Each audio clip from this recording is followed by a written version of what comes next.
Hello, my name is Michaela O'Connor Abrams, founder of Mocha Plus.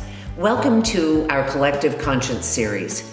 We created this series for you to bring together great minds from around the world on myriad topics that we hope will expand your mind, will challenge your current beliefs, and give you an opportunity to be inspired with every video. Enjoy. And welcome everybody to an evening where we are going to explore together Kcymaerxthaere. Now, when you saw the invitation, you may have said, I have no idea even how to pronounce this, so hopefully we'll know that up front.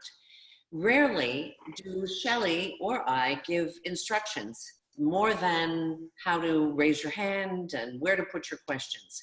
Tonight, I'm going to add a little bit more.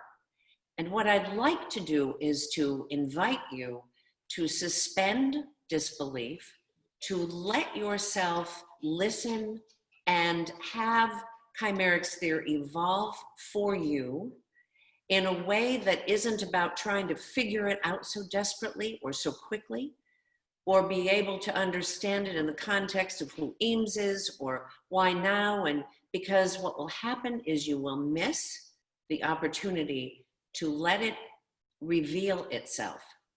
Now, we're very fortunate because today, as we were having yet another discussion with Eames on this amazing parallel universe, he has agreed to stay with us in a series with Eames on Kcymaerxthaere. And therefore, let me give you even more comfort and assurance that this will actually all continue to reveal itself for you, and perhaps differently for you than anybody else in this collective conscience community, and that's okay too. There isn't a right way or a wrong way, as you will come to understand. So it's exciting for us on many, many levels. As Shelley said, she grew up with Eames. In my case, Eames and I have known each other personally and professionally for almost 20 years. And have been in each other's current universe, because at that time I didn't know about Kcymaerxthaere, online and at events and in print and in many ways, which we will talk about later in the evening. But without further ado, Eames, welcome to Collective Conscience and to an evening where we will open the possibility of understanding this amazing journey that you started in 2003. Well, great. Well, thank you for having me. It's really a pleasure to be sharing the world of Kcymaerxthaere, and I hope there will be lots of questions. And it's a story I've been telling for some time, even before 2003. But that's kind of when I did the first installation, and it's been a really beautiful experience ever since. Wonderful. Well, I know you've traveled the world many times over in actually creating these installations. But before I get too far down that line, though, and have people trying to do what I said not to do, don't try to grasp every morsel to see if you then get what this is. Why don't we start with the whole inspiration for this, and then you are going to go ahead and take over the screen and share some of the visuals, because in this storytelling, which is so powerful, I certainly found that the more imagery I was able to expose myself to and understand in the folio volume you were kind enough to share with me, just 1 or 10 nights reading, that will, I think, help everybody get a grasp and understand the context. So please start with that part of that inspiration. Why? What happened then that was that spark that said, I must do this? Well, I thought it'd be really cool to visit a fictional place. And of course, that poses a lot of problems from a logistical standpoint. And I also was interested in doing something that was really more about wise technology over smart technology. And over the years and for a long time, whether it's, you call it IMAX or this or that or virtual reality, people have been talking about all these experiences. And one of the things I've kind of realized that Kcymaerxthaere is about is that we have all these things that we do in our lives that kind of make it feel like the real world is in the way. And COVID is a very good example of that. So it's not even saying it's not rational to have some of these concerns, but sometimes I worry that if we, one example I think of is like teleporting. These days would be great to teleport. But I also think what you're saying when you're teleporting is that the world's in the way. And so why are we going to save the world if it's in the way? So I just thought it'd be really great if you could visit this place. And as I thought about it, I realized that we already had a whole toolkit called language to transport ourselves. And to choose a very simple example, if I wrote down on, on a piece of paper or on a stone or whatever, birds flying at sunset. Even as I say that, I think most people on this call are imagining something. Now, the really beautiful thing is that even though we're all reading the same words, or we all heard the same words, we're all seeing different birds, we're seeing different sunsets, we're seeing different places. Some of us are at a beach, some of us are in the mountains, whatever. And so I love that idea of a shared experience that's ambiguous. All of it belongs to each of us, but is also somehow shared in some way. And that was sort of more interesting than kind of trying to recreate things. And so I realized that so the way to do it was to put these, wouldn't it be cool to put a marker that told a story that was from the parallel world, and then you would stumble upon it.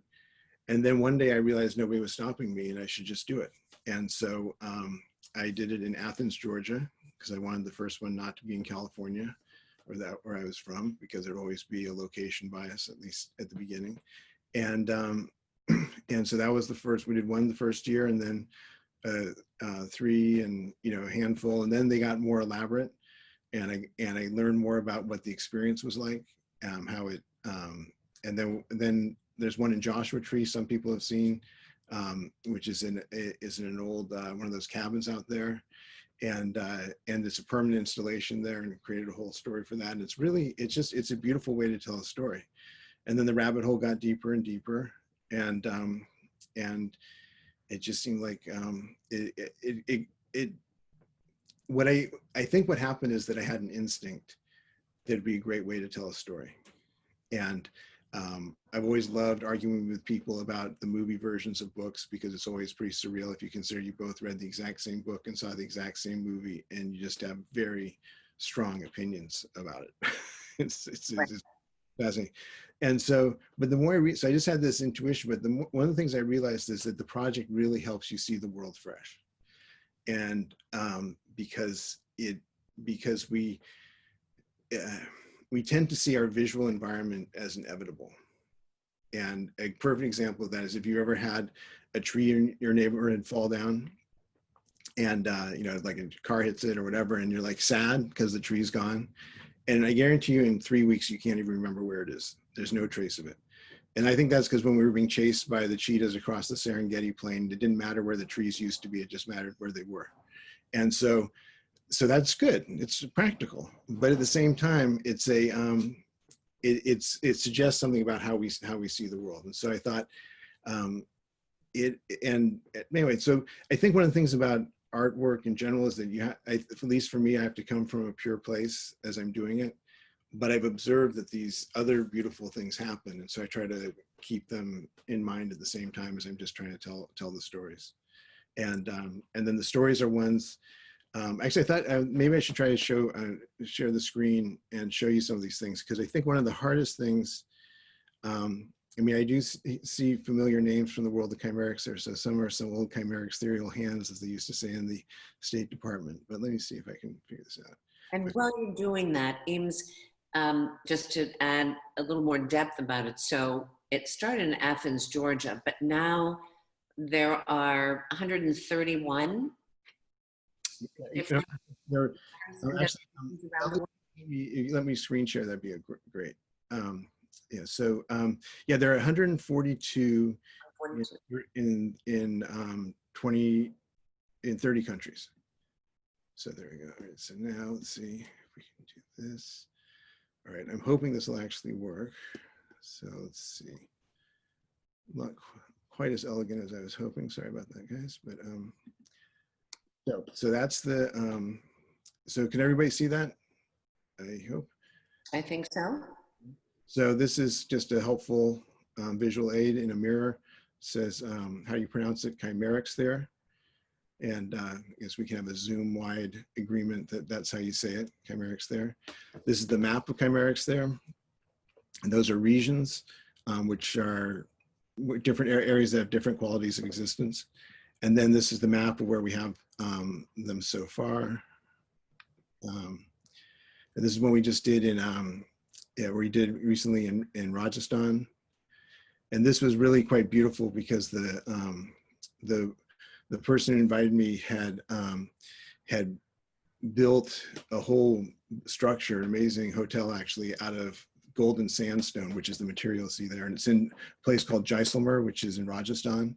And Kareem, who's the gentleman in the middle, was the one who basically, carved the whole building with his team.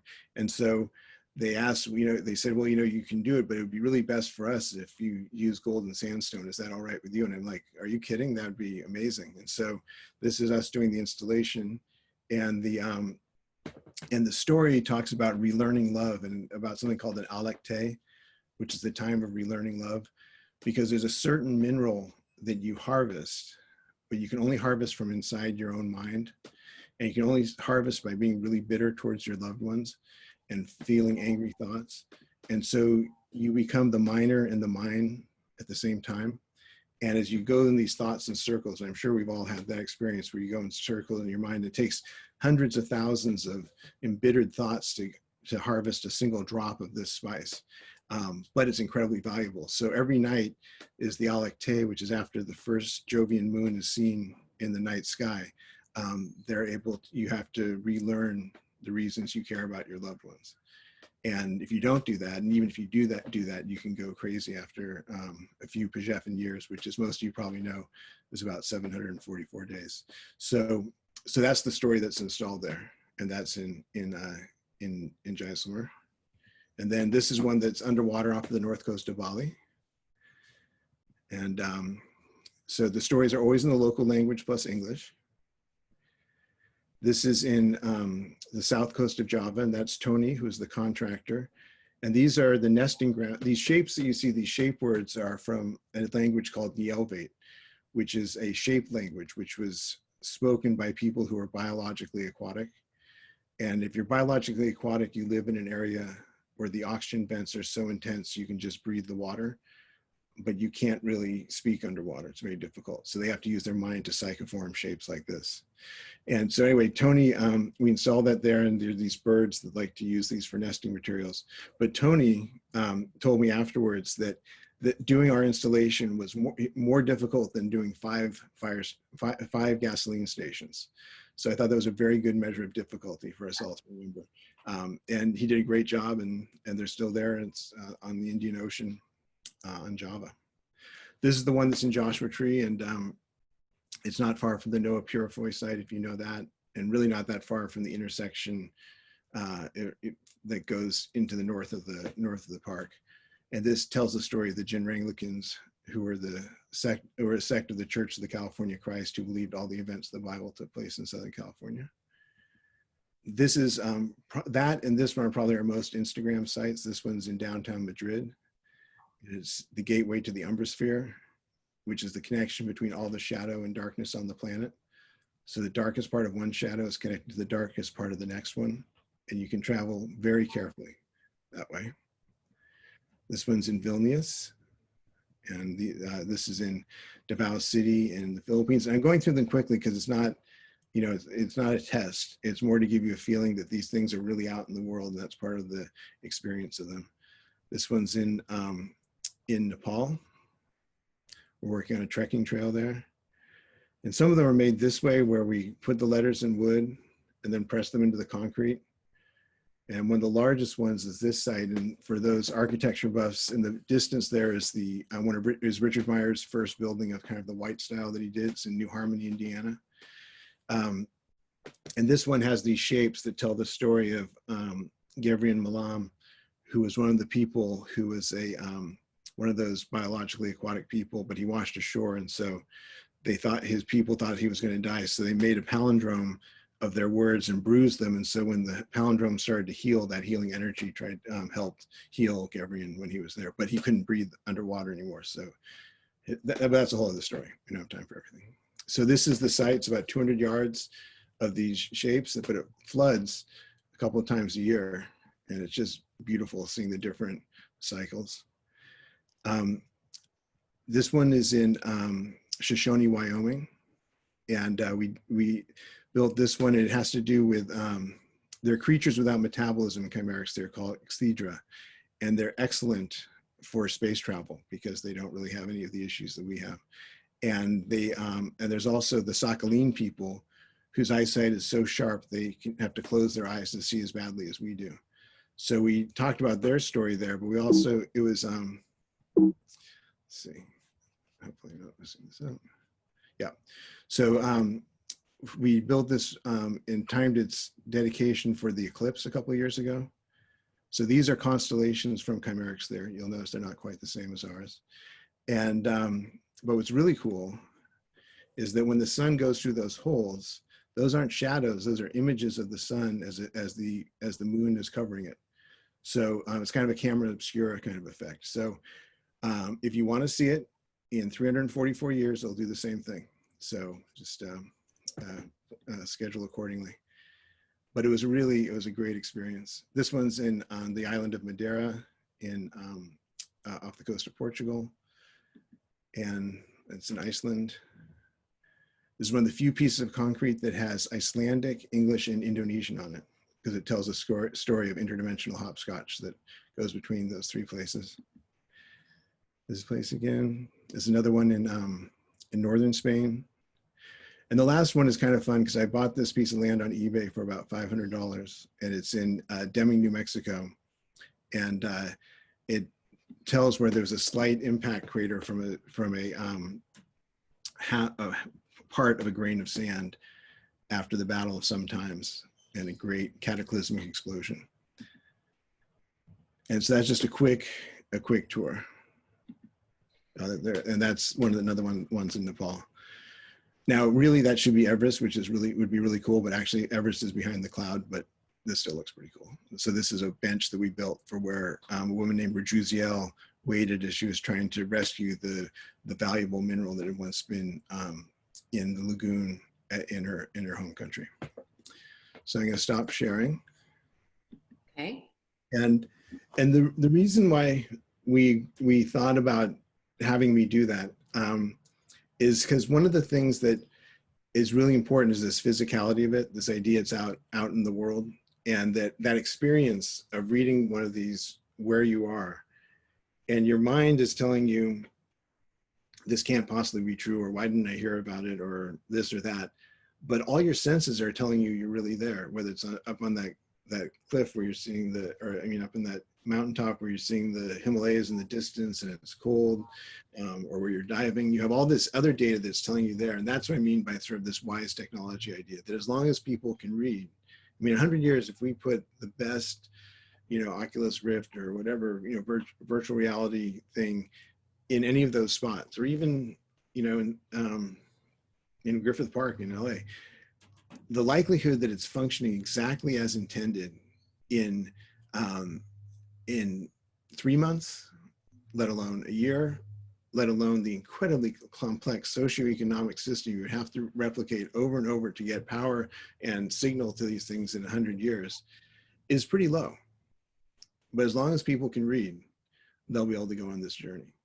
And that's kind of, that's part of what, and it's not, I'm on a Zoom call. I'm not against technology, but I think that there's a real place for trying to create a shared analog experience for people around the world. And so you mentioned that we're at 142 now. One of the things that you talk about in the first folio is that when, maybe it's fair to say, when you've arrived, then there will be one for almost everybody in the world to be able to be within a day's driving distance to experience one of the sites.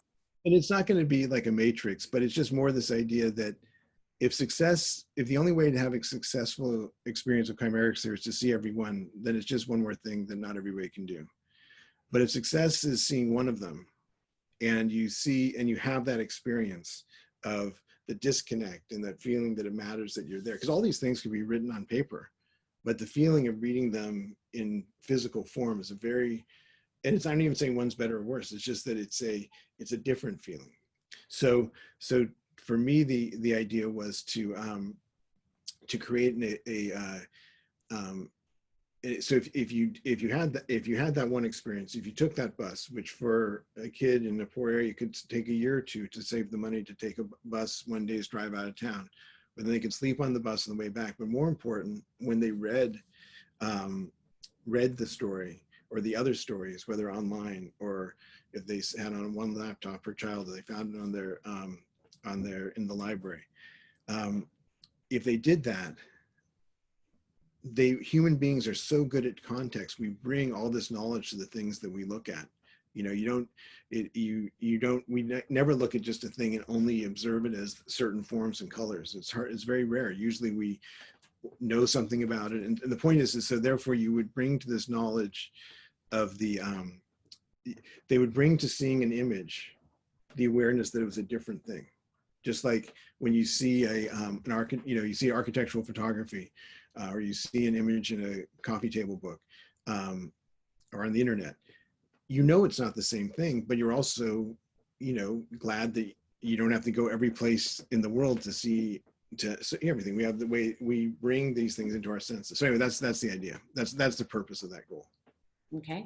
So when you talk about seeing the world with fresh eyes, right, and not just taking the obvious, what's in front of us every day as that the parallel universe, that Kcymaerxthaere allows us really to be able to listen and imagine, not translate the past. I mean, I think you've made such an important point in the folio of saying that this is not repurposing history. This isn't weaving some story around a connection of all these countries and something that happened there in the way only that we know it traditionally.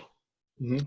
So for me, the exploration of the characters and the terms and the glossary, which I kept having to go back and forth to make sure I was staying on track with what I was thinking, right? For me, are just all these amazing layers of the story.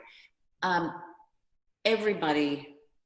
going to make a grand assumption that everybody on this collective conscience salon with us tonight, Eames, wants to know more, wants to take it to the next level, wants to figure out how do you start acquiring this knowledge without trying to go to the convention of knowledge and education that we're so accustomed to doing, right? Mm-hmm. Freeing ourselves from that to take this in differently.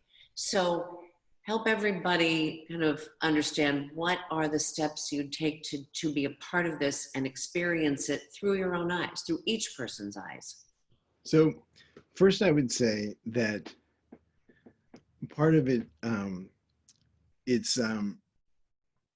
very serious about Kcymaerxthaere, but it's also a lot of fun, I hope. And I hope it's fun to step out of the experience, but one was planning to have. And one of the things that I learned early on in the experience of doing this project, or relatively early on, we did an installation in Armenia, and the mayor finally said, well, what's the point of all this? And I said, well, among other things, it's a good story, but I also said, it helps you see things that aren't there. And he said, who cares what's not there?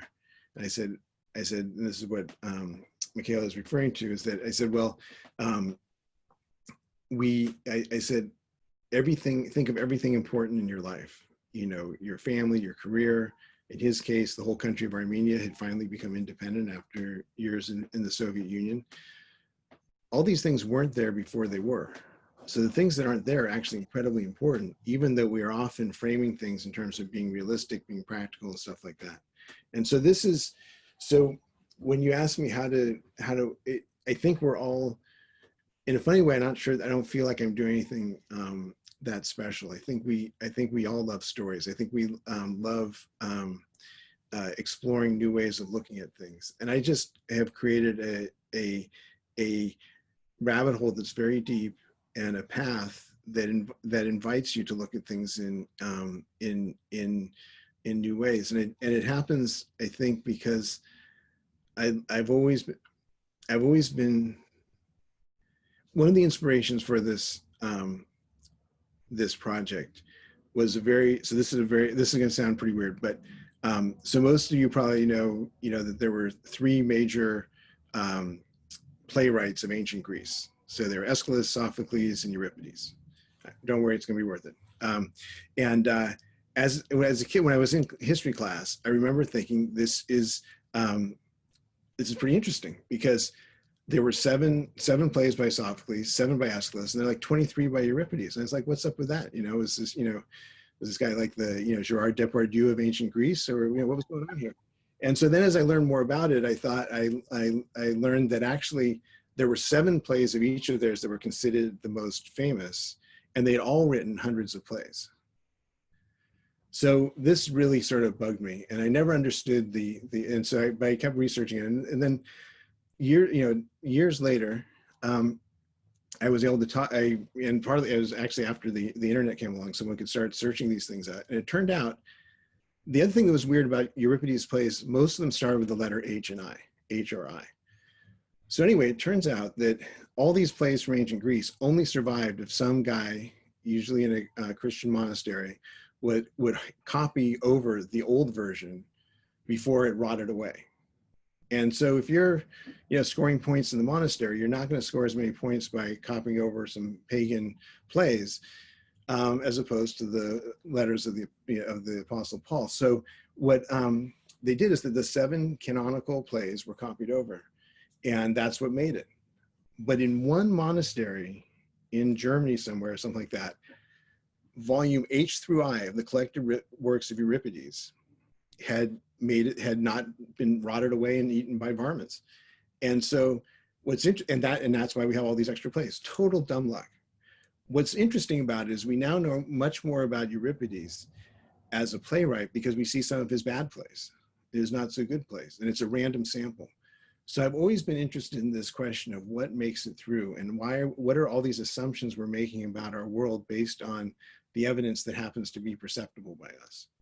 And that was really one of the starting places of the project, was just trying to see what assumptions one could be invited to challenge while in our world. And whether you're standing in that place in Deming, New Mexico, and being told that the people there, it talks about triangles, and it talks about some people, the people that live there, when they looked at the world, when they saw, if you could read their mind while they were looking at a triangle, an equilateral triangle, you would see chaos would be what they were visualizing.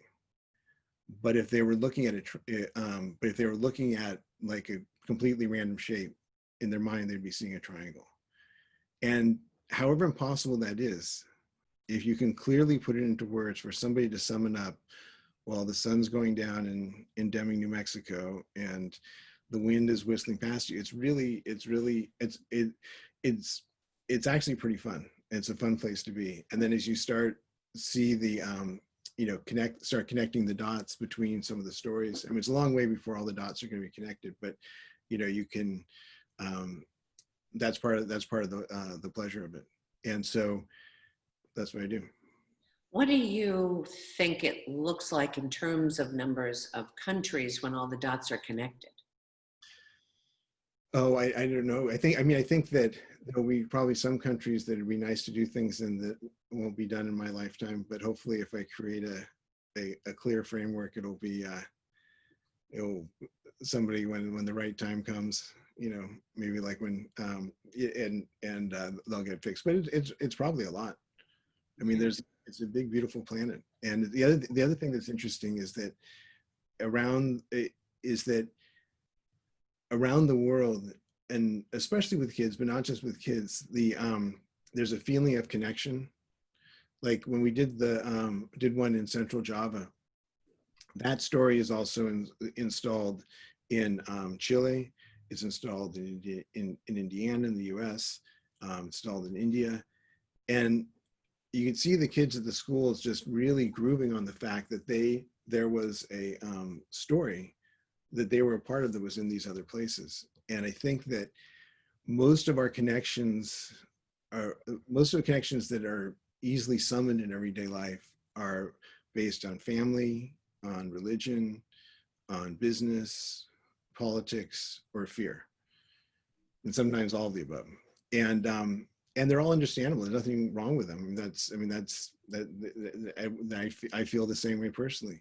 But it's kind of nice to have another one that's just based on art and, you know, a parallel universe, and this not exactly, I wouldn't say whimsical exactly, but there is a bit of whimsy in it, and this other kind of connection.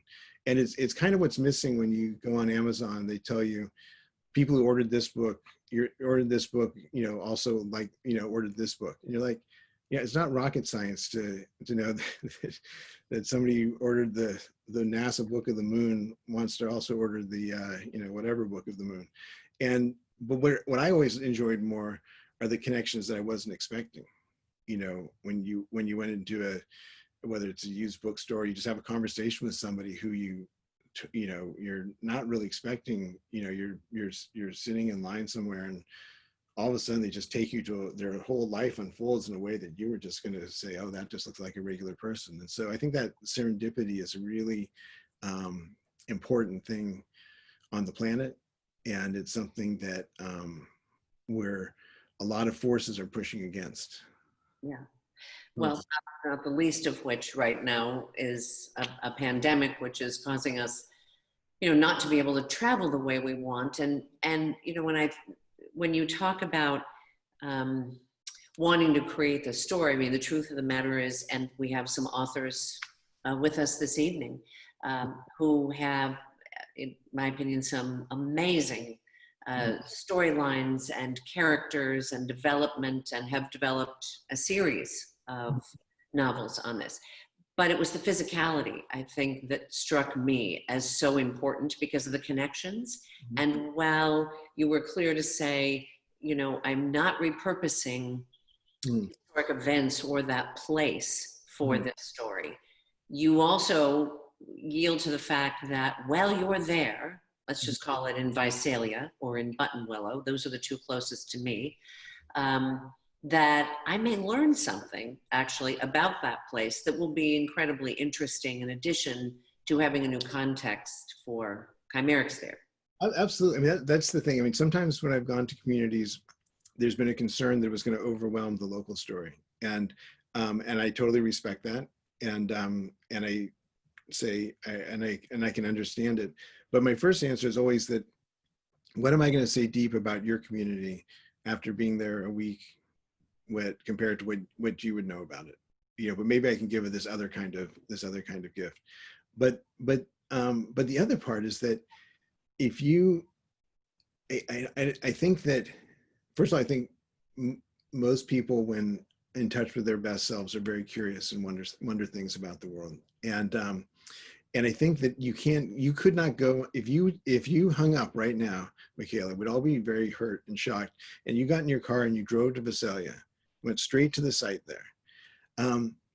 It would be hard for you not to learn a lot about that area with that drive. And when you stop there, it's in this lovely park, and it's behind near the Ice House Theater, and you see some historical buildings. You meet some lovely people. There's a beautiful little school there, and it's the point is that you can't.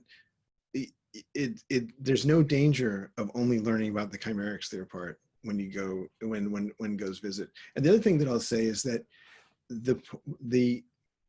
and this is important to me at least, but I think it's true, is that it's not, it comes across, especially in this conversation, that it's there's a lot of cultural tourism implicit in Kcymaerxthaere. But one of the things I say to the state people that I'm working with is that I hope you make as much money as you possibly want to from having this marker here. But if you do it for that reason only, you'll be disappointed, whatever you make, because it will never be enough. But if you do it for these other reasons that have to do with connection, and because it's a very locally facing experience, it's not just for outsiders to drive to Visalia to see it, or to drive to Joshua Tree. It's also to be this point of connection for folks who live there. The one that's in or the one that I showed that's by that beach, where I showed you Tony, who did that was the contractor for it. It's the fun of having this little gift or secret and not secret, but this thing in your neighborhood. So actually, in this COVID time, travel is definitely pivoting to domestic everywhere. So there are people in Indonesia who've now seen more of the Indonesian markers because of this, because it's something that, it invites you to look at your own place fresh. It's not, so it's just, and it's really important to get that, because if it was just for outsiders, that would be fine. But it's really inviting us all to challenge, to explore all of our assumptions, including in our hometown. Well, to that end, as of the writing of this folio 1, you were at 131.5. And I, of course, was trying to read as fast as I could, like, how do you only have half of something? And then you talk about that's one for the moon. Exactly. And as of that writing, that had not happened. I know not yet, but honestly, I thought, okay, so it'll happen. But what I loved is that you took the next step and said, and it will be by 2 astronauts using mostly rakes. Mm-hmm. Yeah. So take us to the moon and tell us a little bit about that, since it's not there yet. Yeah. So the thing about so Kcymaerxthaere, the name comes the word chimera, which means the true physicality of the universe or a planet. It's a cognate word, and then an ex-theer, which is a shape with almost an infinity of dimensions or sides, infinity minus 29 to be exact. And those missing 29 infinities are very important in Kcymaerxthaere. And there's certain puzzles that are there are 29 puzzles on 29 different moons, around 29 different planets, around 29 different solar systems, in 29 different galaxies, in 29 different dialects. And on each one of those moons, there's this puzzle, and they're different kinds of puzzles, and some of them we probably wouldn't even recognize as puzzle. And if when a puzzle is solved, one of those subtracted infinities is taken away, and the universe is just a little less rich. So there are creatures that are tasked with solving that puzzle, and then they also don't really necessarily want to succeed, but they know that's their mission, and there are other creatures that are trying to thwart it. So the point is that one of those puzzles is on our moon, fortunately. And so that puzzle is there. And this thing is actually sort of the layout.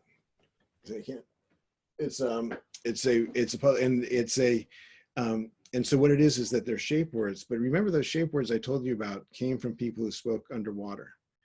So they're actually spoken words, even though they look physical. So, like, for example, this shape word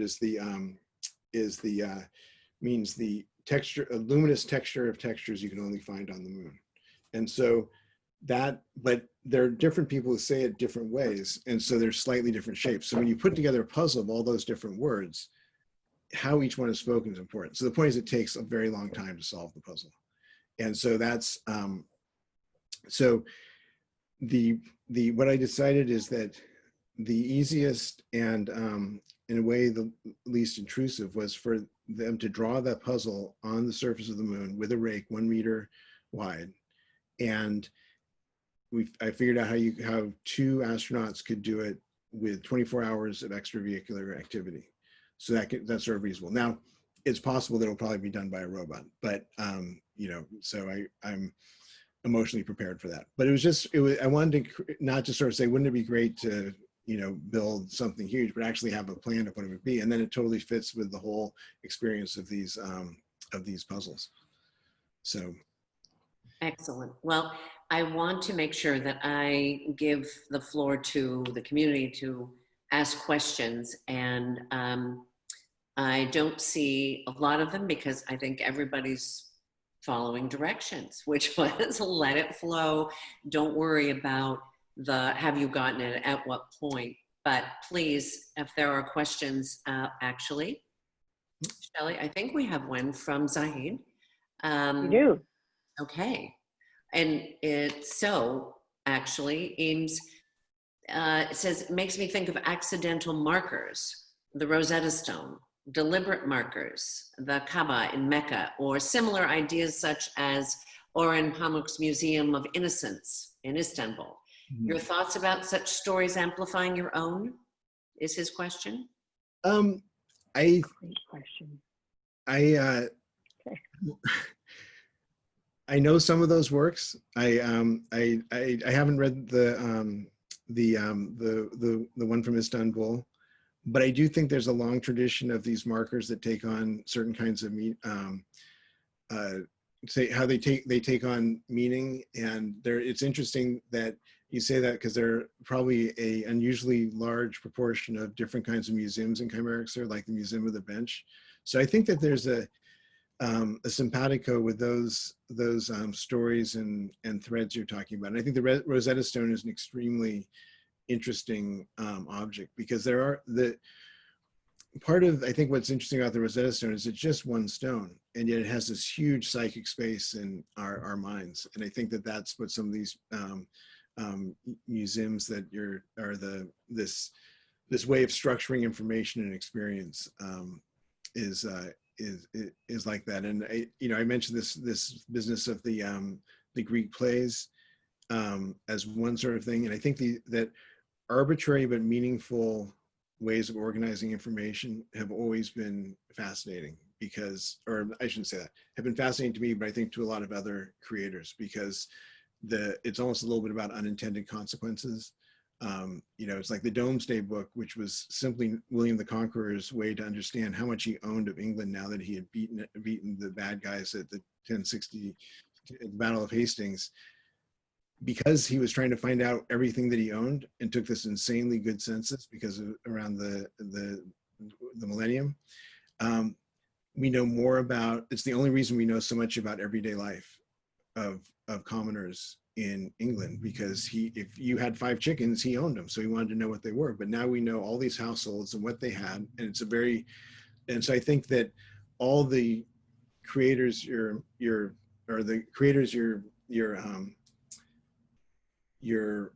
mentioning, I think there's always this thing about, how do we get other lenses on the things we take for granted, and how do we make sense of it? So if I'm in their company, I'm doing pretty well. So, because I think it's something of interest to a lot of people.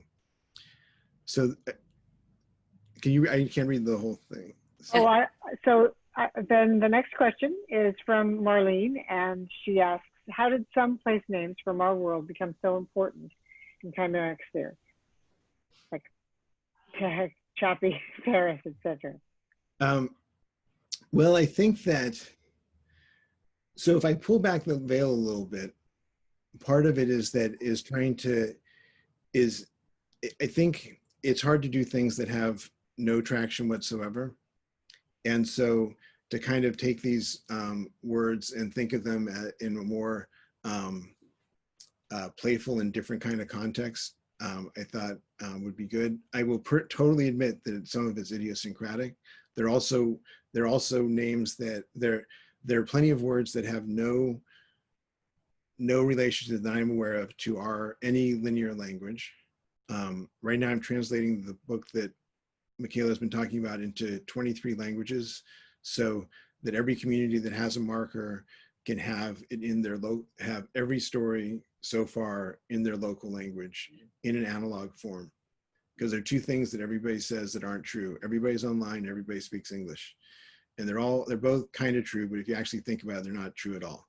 And so in that process, Marlene, it's been really great to really dive deep with the translators and have them explain to me, because a lot of the ones that are in non-Roman alphabets, we need to transliterate the parallel universe names. So yes, there's Tehachapi, but there's also Guam, which is a cognate word which means footprint of the nation. Or there's somebody like Iliala or Anasien. So and so part of the reason to use some familiar words, and I also use some familiar words or you might say masticated familiar words from other languages, is that I hope everybody at some point, if they dive into this, no matter what language they speak, has a moment of surreal ambiguity that, wait, is that, do I, what, that you're having with the word tehachapi. And so I got a lot of work to do. I'm far from that point, but it's sort of trying to give people all that that pleasure, even though in the end it was written by a English speaker, and so there'll always be that that part of it. That's actually a perfect segue into the next question from Hisham is, do we have recorded sounds or do we know how the language sounds? We have to rely on scholars' records for the sounds. Although with the tehachapi, it's a little bit different because they would actually make these musical roads. And the purpose for them, roads was not transportation, but they would make textures and things in the road. And so we can record that if one has access to those roads or recreates them from the plans. And Zahid had a follow-up question, and similar to one I have for you. He asks, so the larger goal is the stories and not the places. And my question is, which is it that determines, is it the story or the place that determines? So the way I would say that that all of them have different kinds of meaning in Kcymaerxthaere, but the stories have their own momentum at this point. And so they suggest themselves to be in certain places. So for example, there's a singer whose voice is so beautiful it can't be hidden. And so she witnesses a murder, but her voice is so beautiful that even if you never heard it before, you knew it was her. And then she witnesses a murder, but every time she tries to hide, eventually she has to sing, and the moment she sings, the bad guys know where she is. And so the moment she expresses who she truly is, she's a fugitive. So her story has actually been written, much of it's been carved in stone on a site in Armenia. And so a lot of those decisions about what happened at the almost 30 places that she went has been decided. But as I go to other places around the world, certain places say, well, that would be great. And that might be great from an aesthetic standpoint of looking on the map. It might be great because of a natural feature that's there. It might be great because I've already started another piece of the story there. So it's, so the stories are, I used to say the stories have nothing to do with the place that they're installed, but I realize now that's not true, that the moment they're installed, they become part of that place. They don't replace anything, but they become another layer on it. And we did one on the east coast of Taiwan, which is about these creatures called rabangs, which are like dolphins, but they're a little bit lazier and a little bit more unpleasant. And they don't like swimming around continents. So they learned how to make these dirigibles filled with water and float over the continents. And so kids in the community would love to go down to the beach as these gellerns came up out of the water and dripped on them. And so that's the story there. Literally about 15 minutes after we installed it, 4 Taiwanese Air Force jets flew right over the site. And everybody said, oh, so that's how you came up with the story. And I actually had never been to that spot until I did the installation, just because I just couldn't do it. And it turns out there's the Air Force base about 10 miles up. Now it's possible I kind of saw that subconsciously, but I really doubt it, because I feel like if it hadn't been there, it has to do with our desire as humans to find patterns. If it hadn't been there, then it would have been something else. It would have been a flock of birds flying over or something like that. We are so good at making connections and things like that. So that's another place where, even though I would say it has nothing to do with the place, many people from there who go to see it might have a very different opinion about that. And Jesse asks, how do you make the decisions, or what's the process in choosing locations and stories? So the question is that it's or the answer is that it's a combination of both madness and practicality. So madness is doing it all, and the practicality is that I need permission. In every case, I'm seeking permission for 100 years from now.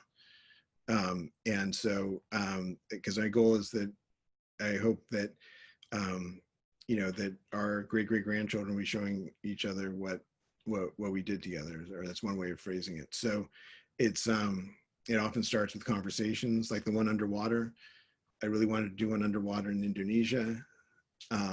I started talking to scuba divers, and I asked, is there any community that you think might be open to this? And one person was helping this community restore their reef after years of cyanide fishing. And so they said, they invited me to come, and I said, well, as long as you're putting concrete in the water, let's make it, let's make it this concrete. And also there'll be, a bunch more structures than you would have had from whatever your budget is right now. And so that was a very intentional thing, that I wanted to do this underwater piece of the story, but it also required it being the right thing for that community. And it's a great adventure, and you can go diving there. So. Okay. Oh, sorry. Jennifer has one, which is, how do the markers in Kcymaerxthaere differ from monuments that are physical depictions of human beings, such as the ones that are being toppled in America today? And so, one thing is that,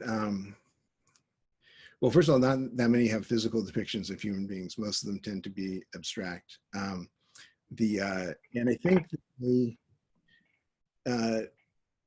they're different because they're telling stories of a parallel world. Within the parallel world itself, there can be disagreements about who are the better people that have been in certain areas and done certain things. But in terms of the project itself, when we've done all the places we've done it, I think I guess it's one of the reasons why there's not that much, the visualization into human form or animal form occurs through a process. Actually, I can show you something, which is, sorry about that.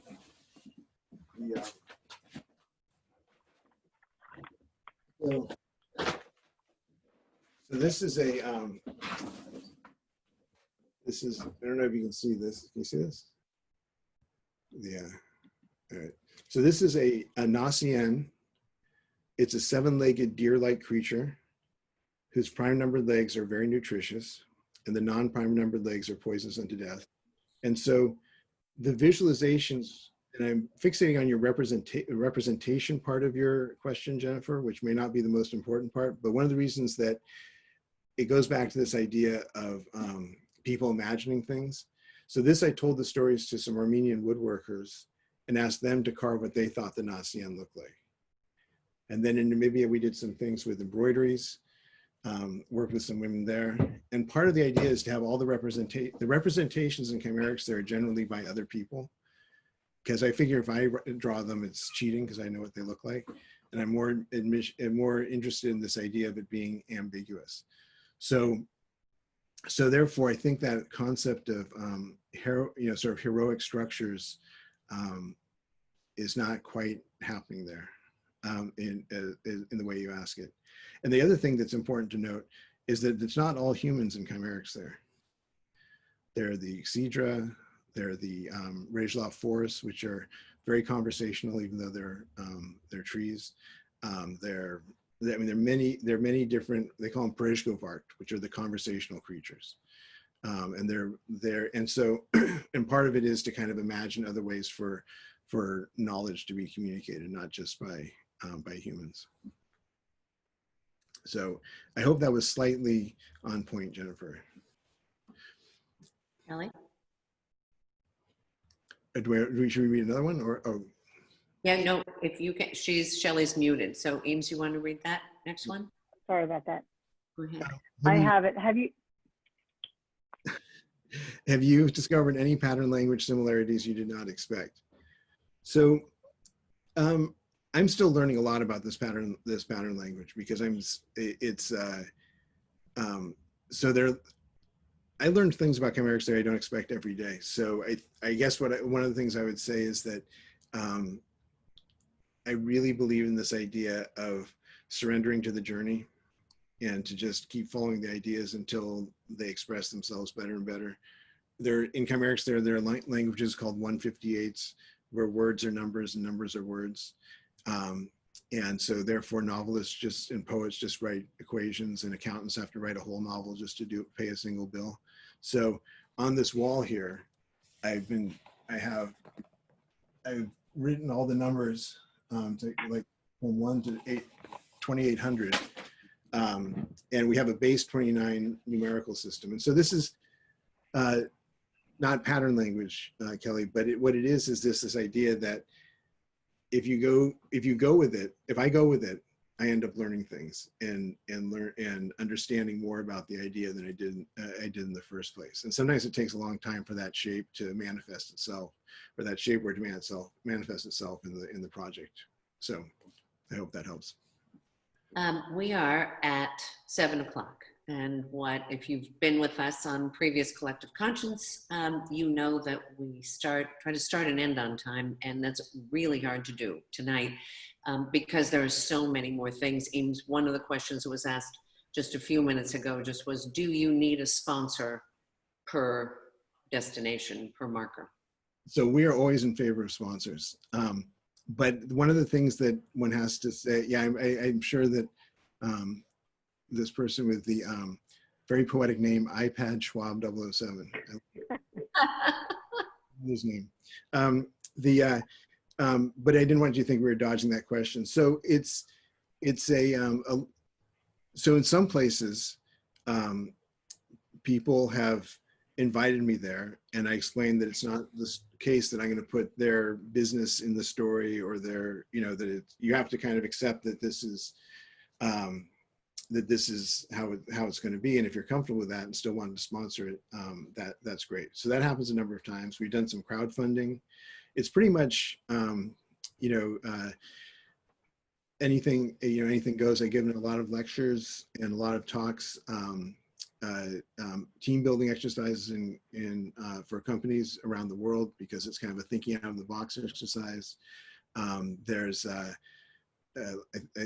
We've done a couple of big, like the folio was paid for by a crowdfunding thing, and now we've been selling them, and we've done some shows. So that it's the classic answer in the sense that it's anything one can do. And I do give a lot of talks, and sometimes between that, therefore paying for some of the travel through frequent flyer miles, which seem very useless right at this moment. But oh, there you are. There's iPad Schwab 007. Hi. And, Wonderful. Well, so that's sort of the answer, is that it's piecemeal. It's pulling it together any way one can. We sell things on the website that definitely help. People are, people pitch in any way they can, but we try to be careful that it's fair, So, Eames, one of the things I read, and I want to make sure this is still true, that there were 1,415 copies of Folio 1. Right. In this beautiful binder. And I happen to be holding number 620. May people in our community go online and buy this folio? Beautifully covered. They certainly may, and we even put it a little bit of a discount for July, I think, in case people were interested. And what's the thing about that 1,415 is that includes all 23 languages. So we actually it's in 2 parts, and the binder part is so that we can take out the middle part and put the translation in there, and again have everybody have pretty much the same experience. Do you have the little book also? I do. I'm sorry I didn't just bring it with me. Because I would, mine's on the floor, but I know I'll tip over my computer, and that's not the way to end this. In our next, there's a map of all the entire edition. So that number that you have is on there, and it will show that it's English. And so we made a little map. So we're stuck with that map. So. Well, I hope I speak for all of you on our salon this evening in thanking Eames so much for just opening this story for us, and then coming back to us, Eames, next month, and continuing this, because I guess especially now, as Bruce Mowers want to say, now more than ever, this kind of freedom to explore this, to to not be constrained by this physical world right now for all of its complexities and stresses and strains is really freeing in such a great way for our minds, for our sanity.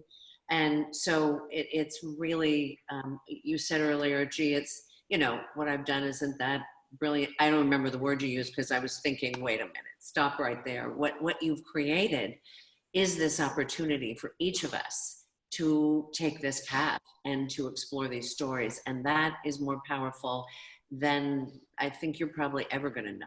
But thank you from all of us. And we look forward to having you back in late August, early September. We'll work with you on that and make sure everyone knows. And for those of you coming to us tonight, meaning tomorrow morning from China and India, and thank you. Thank you for being with us, because I know you did it because Eames was here. All right, thanks. Absolutely. Everybody for listening to the stories. A really great chance to meet and share. So thank you all, and thank you. Thanks, Eames. Thanks so much, Eames. Talk soon. Talk to you soon. Take care. Thank you.